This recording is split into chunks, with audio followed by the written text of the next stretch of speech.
I'm telling this now because I don't have many people left who recognize me as myself. That sounds dramatic, but it's the simplest way to explain it. What happened didn't end when I escaped. It followed me into paperwork, conversations, and mirrors. And the worst part is knowing that if I stop talking about it, whoever's wearing my life now wins.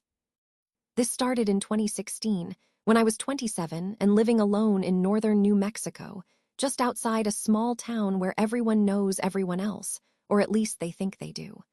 I worked nights at a logistics warehouse and slept during the day. I wasn't close with my family, didn't have many friends, and kept to myself. That mattered more than I realized at the time. The first sign something was wrong wasn't fear. It was confusion. I came home one morning after a shift and found my front door unlocked. Nothing was missing. Nothing was out of place. But the door was unlocked, and I never left it that way. I stood there for a long time, staring at the handle, telling myself I was tired. That explanation stopped working fast. Over the next week, little things started happening.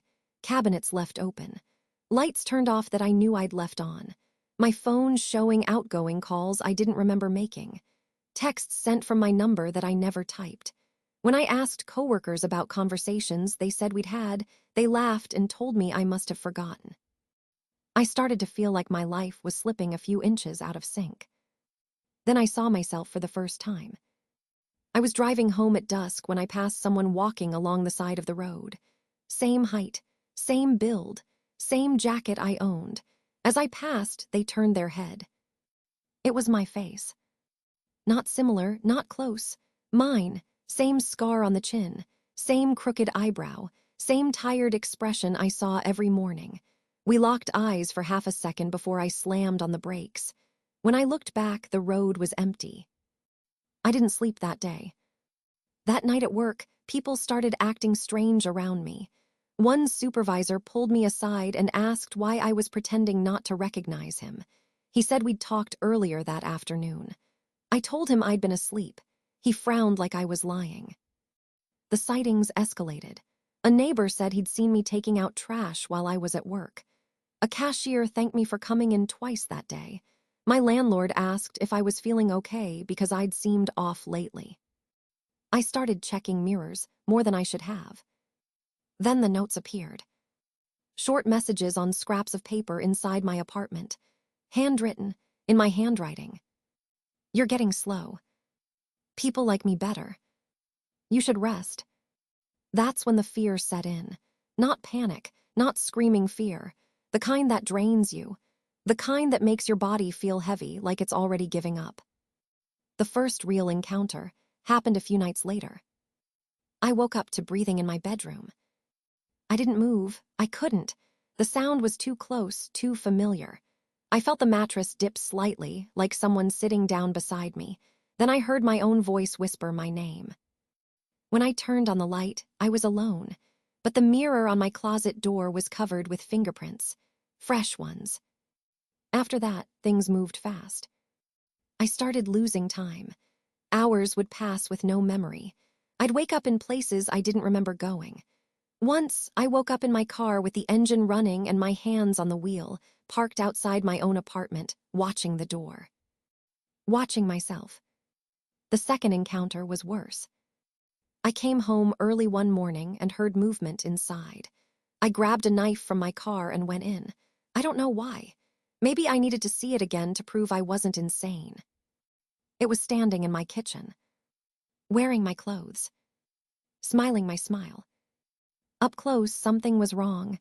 The skin didn't sit right, like it was stretched over a frame that didn't match. Its eyes were too focused, too sharp. When it spoke, it used my voice, but the timing was off, like it was repeating something it had practiced. It told me to relax. It said it was me. When it stepped closer, my head started to feel light. My thoughts slowed down. I felt tired in a way I'd never felt before, like sleep was pulling me downward. I realized then that it didn't need to hurt me. It just needed me to stop resisting. I ran. I didn't stop until I crossed town. I slept in my car, shaking, checking reflections in every window. That's when I noticed my bank account was empty. My ID had been flagged for suspicious activity. My employer called to tell me I'd quit. My landlord left a message saying I'd turned in my keys. Someone else was dismantling my life carefully, using my face. I tried to report it. The police listened politely. They smiled the way people do when they've already decided you're unstable.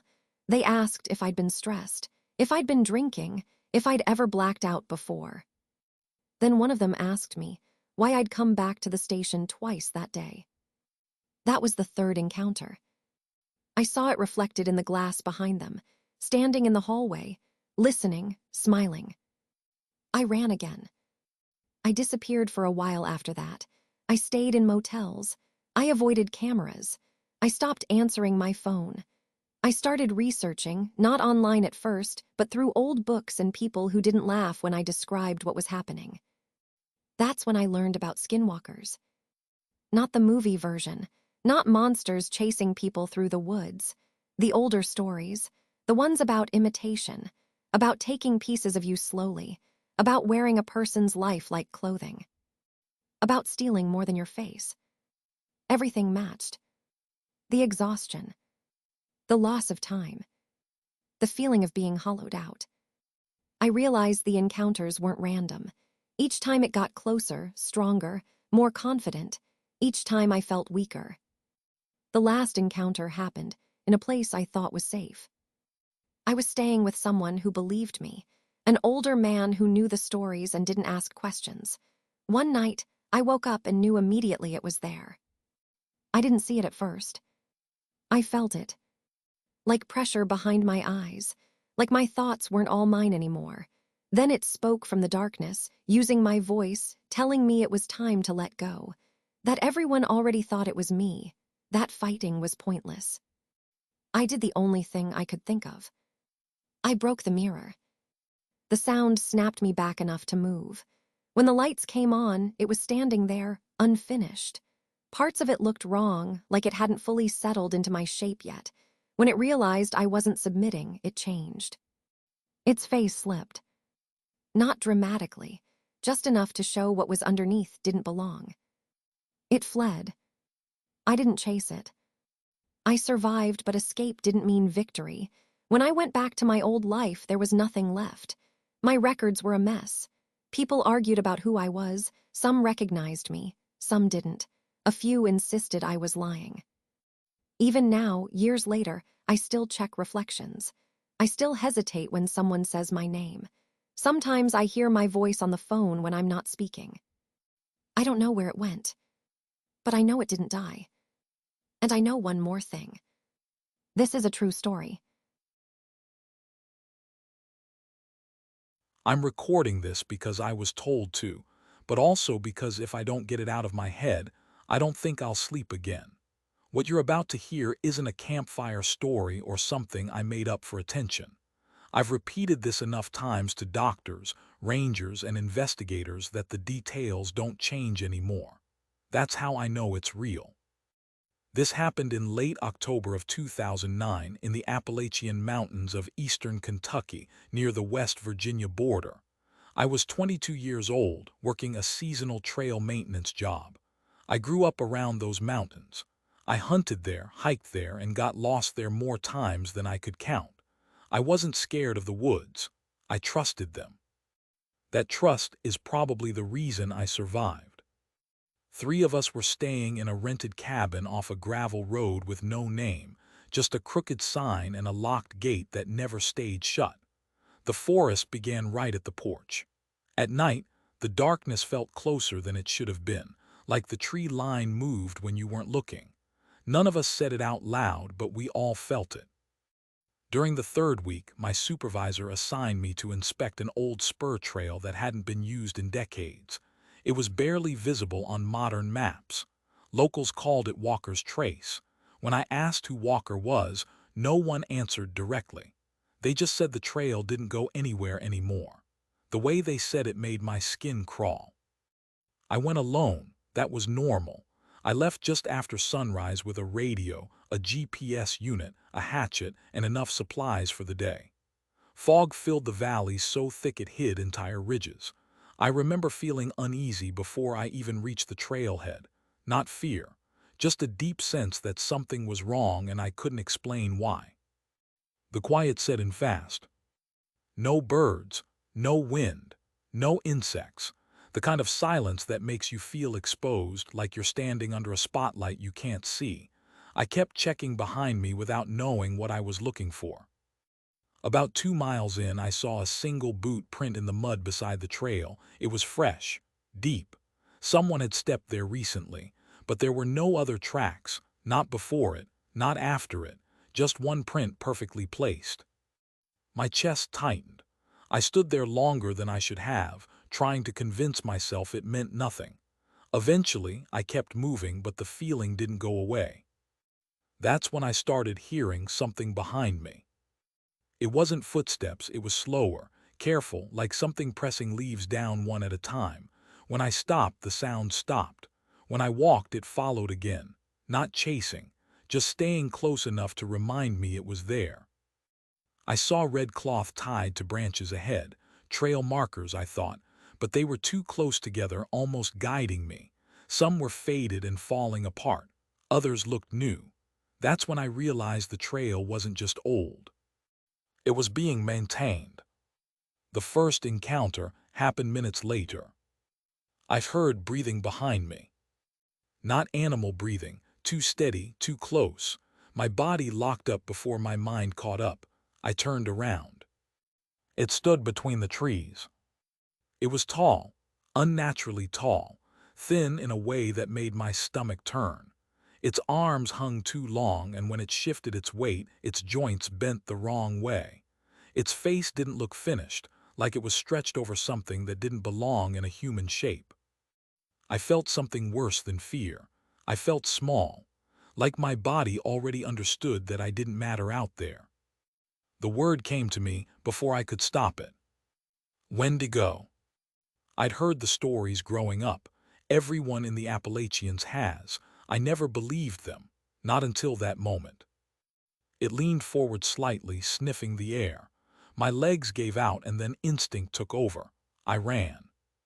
The sound behind me didn't speed up. It didn't need to. It stayed right there. I tripped, rolled downhill, and smashed my shoulder into rocks. I screamed. That's when the sound stopped. I lay there shaking, convinced it was standing over me. Minutes passed. Nothing happened. When I finally looked up, it was gone. I didn't go back. I just moved, crying, talking to myself out loud to prove I was still alive. The second encounter happened hours later. I was exhausted, hurt, and lost. My GPS still didn't work. The woods felt wrong, like everything was tilted just enough to confuse you. That's when I heard my name. My voice. It sounded calm, familiar. It came from ahead of me, calling softly, like someone trying not to scare an animal.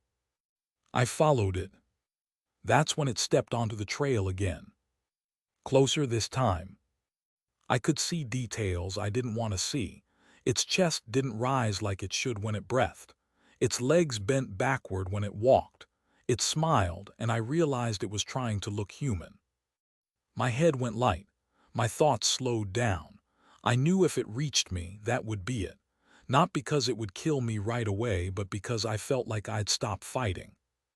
Something snapped. I screamed and threw a rock. It hit its shoulder. The thing screamed back, loud and sharp, full of anger. I ran again, harder. I don't remember how long. I don't remember falling, just waking up as the sun started to drop. Night came fast. The third encounter happened near the edge of the forest. I could see the road through the trees. I was limping, barely conscious, when I heard it rush me. This time I didn't run. I turned and swung the hatchet with everything I had left. It collided with something solid. I felt resistance. The blade buried deep into its leg. It screamed, a sound I still hear sometimes when it's quiet.